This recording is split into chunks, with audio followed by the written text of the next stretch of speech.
ایران میں برطانیہ کی دوہری شہریت رکھنے والے سابق ڈپٹی وزیر دفاع کو جاسوسی کے الزام میں سزائے موت سنا دی گئی۔ ایران کے سرکاری میڈیا کے مطابق ایران کے سپریم کورٹ کی جانب سے سابق ایرانی ڈپٹی وزیر دفاع علی رضا اکبری کو برطانیہ کے لیے جاسوسی کے الزام میں موت کی سزا سنائی گئی ہے۔ علی رضا اکبری کو 2019 میں گرفتار کیا گیا تھا۔ وہ 80 کی دہائی میں ایران عراق جنگ کے دوران ایرانی سپریم قومی سلامتی کونسل کے موجودہ سیکرٹری اور 1997 سے 2005 تک ایران کے وزیر دفاع رہنے والے علی شمخانی کے قریبی ساتھی اور ڈپٹی وزیر دفاع رہ چکے ہیں۔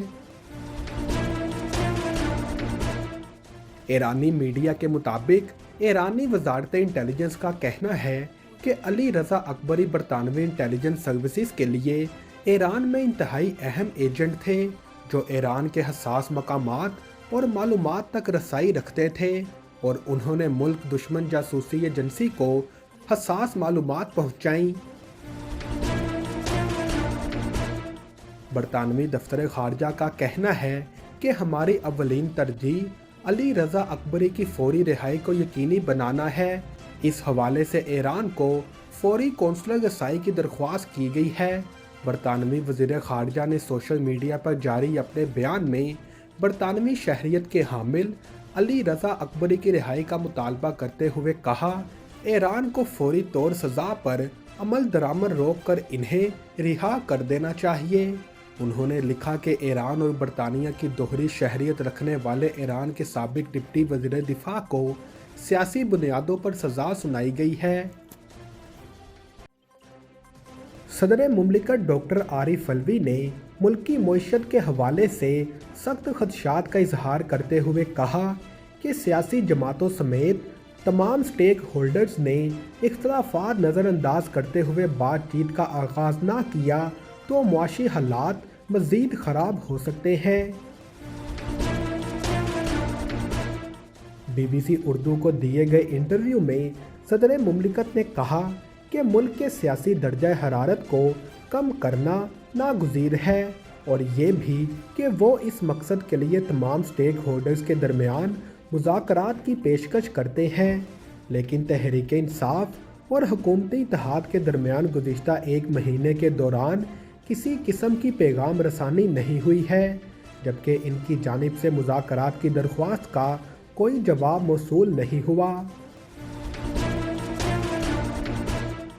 نئے آرمی چیف کے بارے میں پوچھے گئے سوال پر انہوں نے کہا کہ عمران خان نے موجودہ army chief general Asim Munir کے نام پر اس وقت اطمینان کا اظہار کیا تھا جب انہوں نے اس بارے میں چیئرمین تحریک انصاف سے مشاورت کی تھی، تاہم ان کا کہنا تھا موجودہ فوجی قیادت اور عمران خان کے درمیان وہ کوئی ڈائیلاگ نہیں کروا رہے۔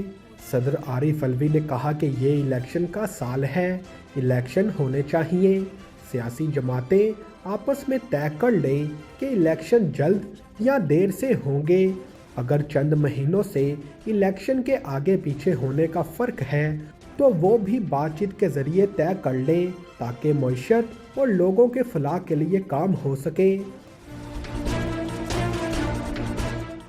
صدر عارف الوی نے سابق آرمی چیف قمر جاوید باجوہ اور سابق وزیر اعظم عمران خان کے درمیان اختلافات سے متعلق بات کرتے ہوئے اس کی بڑی وجہ سوشل میڈیا کو قرار دیا ہے۔ انہوں نے کہا کہ سوشل میڈیا کو غیر ضروری اہمیت دینے کی وجہ سے غلط فہمیاں پیدا ہوئیں، اور یوں دونوں میں اختلافات کی دیگر وجوہات میں سے ایک اہم وجہ سوشل میڈیا تھا۔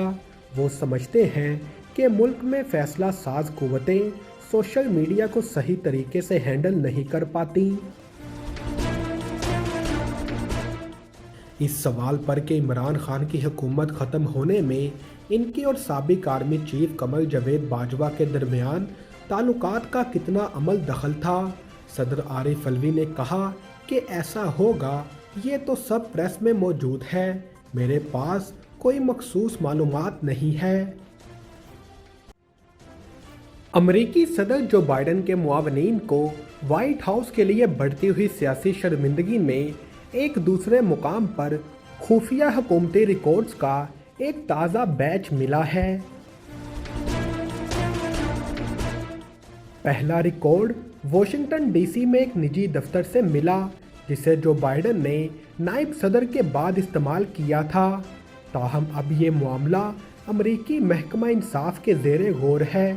इससे पहले साबिक सदर डोनाल्ड ट्रंप को खुफिया फाइलों को गलत तरीके से हैंडल करने के इल्ज़ाम में मुजरिमाना तहकीकात का सामना है।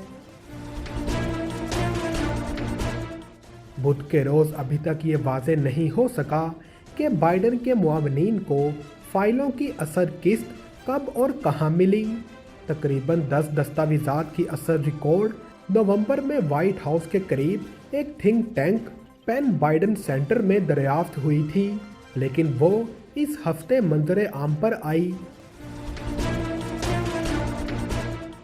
इन कागजात में मुबैना तौर पर यूक्रेन, ईरान और बरतानिया से मुतल्लिक अमरीकी इंटेलिजेंस मेमो और ब्रीफिंग मवाद शामिल हैं। ताहम व्हाइट हाउस ने अभी तक इस नई दरियाफ्त पर कोई तबसरा नहीं किया है।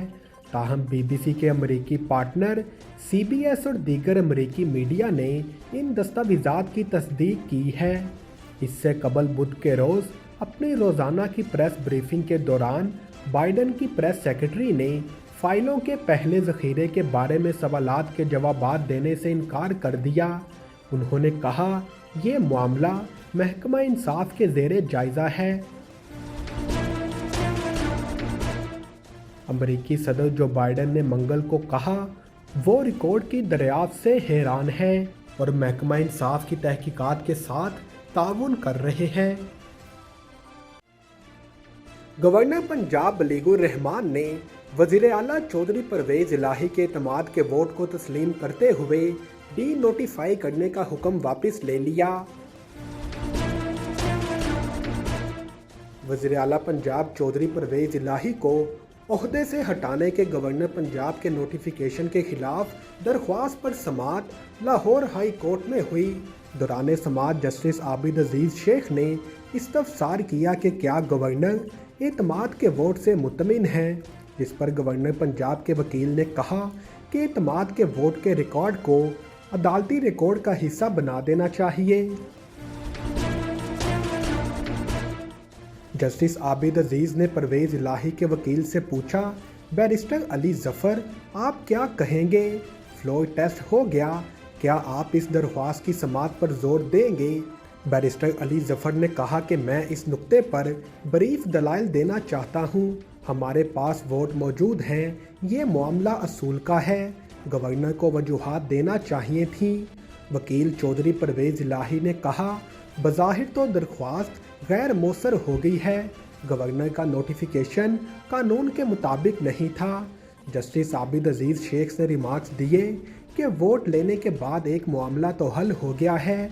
आर्टिकल 137 के तहत एतमाद का वोट ले लिया गया है। अब मामला ये रह गया है कि गवर्नर का नोटिफिकेशन ठीक था या नहीं। जस्टिस आसिम हफीज़ ने कहा, अगर आप ये कहेंगे कि गवर्नर का हुक्म गैर कानूनी है तो मामला आखिर तक जाएगा। जबकि जस्टिस आबिद अजीज़ शेख ने कहा, अगर गवर्नर के हुक्म को देखना है तो फिर हमें सब कुछ देखना पड़ेगा। आपने इसका हल ठीक निकाला, गवर्नर के इत्मीनान के लिए एतमाद का वोट ले लिया।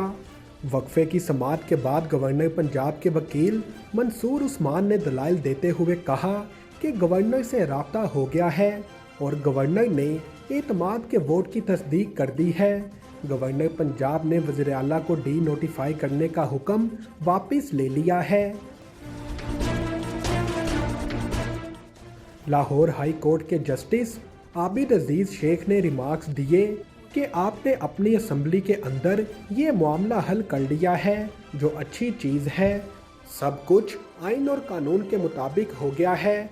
हम तो चाहते हैं ऐसे मामलात में अदालत की मुदाखलत कम से कम होनी चाहिए। फरीकैन के दलाइल सुनने के बाद जजिस ने वज़ीर आला पंजाब को ओहदे से हटाने के खिलाफ दायर दरख्वास्त पर फैसला लिखना शुरू कर दिया। आलमी इदारा सेहत WHO ने उज़्बेकिस्तान में हलाकतों के बाद खांसी के 2 भारतीय सिरपों से खबरदार कर दिया है। गैर मुल्की खबर एजेंसी की रिपोर्ट के मुताबिक आलमी अदारा सेहत का कहना है कि खांसी के सिरप एब्रोनोल और डीओ के 1 मैक्स क्वालिटी स्टैंडर्ड्स पर पूरा उतरने में नाकाम रहे हैं। ये दोनों दवाइयाँ भारतीय रियासत उत्तर प्रदेश की कंपनी मारियन बायोटेक तैयार करती हैं, जिसे अब आलमी अदारा सेहत ने गैर मेयारी करार दे दिया है। आलमी अदारा सेहत ने बताया कि लेबोरेटरी के तजर्बे से मालूम हुआ कि दोनों मसनूआत में डाइथीलियन ग्लाइकोल और एथिलीन की मिकदार ज़रूरत से ज़्यादा है। ताहम भारतीय कंपनी ने आलमी अदारा सेहत को फ़िलहाल इन दोनों सिरप की क्वालिटी से मुतल्लिक कोई ज़मानत नहीं दी है। रिपोर्ट्स के मुताबिक उज़्बेकिस्तान में दिसंबर 2022 में इस भारतीय कंपनी की दवाइयाँ इस्तेमाल करने से मुबैना तौर पर 19 बच्चों की हलाकत हुई थी। दुनिया के सबसे अमीर आदमी एलोन मस्क को कारोबारी मामलात में इतना भारी माली नुकसान उठाना पड़ा कि नया रिकॉर्ड बन गया। समाजी राब्ते की वेबसाइट ट्विटर के मालिक और स्पेस एक्स के बानी एलोन मस्क ने ज़ाती दौलत में कमी का नया रिकॉर्ड कायम कर दिया। गिनीज वर्ल्ड रिकॉर्ड्स की वेबसाइट के मुताबिक नवंबर 2021 से दिसंबर 2022 के दौरान एलोन मस्क की दौलत में 165 अरब डॉलर की कमी हुई। ताहम खदशा है कि एलोन मस्क को होने वाले माली नुकसान इससे कहीं ज़्यादा है। एलोन मस्क ने गुज़िश्ता बरस ट्विटर को 44 अरब डॉलर में ख़रीदा था, जिसके बाद इनकी इलेक्ट्रिक गाड़ियां बनाने वाली कंपनी टेस्ला के शेयर्स में ग्राउंड आ गई थी। इससे कबल ज़ाती दौलत में सबसे बड़े नुकसान का रिकॉर्ड सन 2000 में जापानी टेक्नोलॉजी सरमायाकार मैसायोशी सोन के पास था, जिन्हें 58.6 अरब डॉलर का नुकसान हुआ था। दिसंबर में एलोन मस्क दुनिया के अमीर तरीन शख्स की पोजीशन से महरूम हो गए थे। इनकी जगह फ्रांसीसी लग्जरी अशिया बनाने वाली कंपनी लुई वुइटन के चीफ एग्जीक्यूटिव बर्नार्ड आर्नल्ड ने ले ली थी।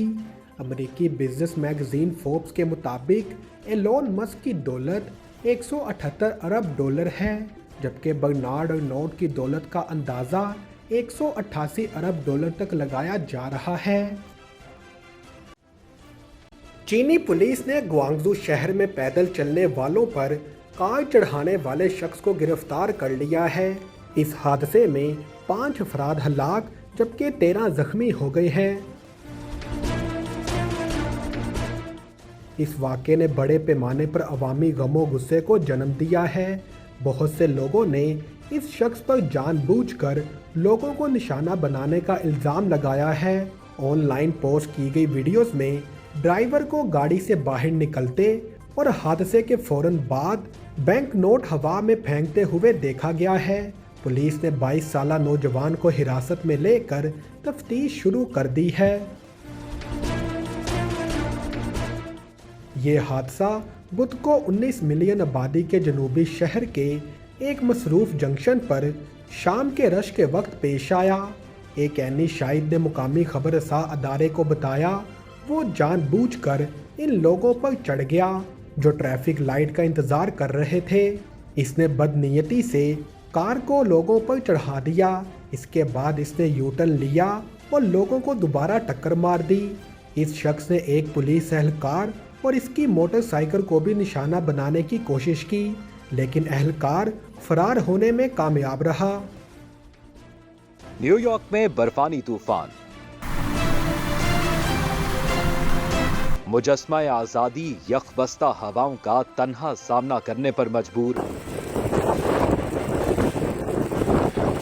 सयाह साथ छोड़ गए।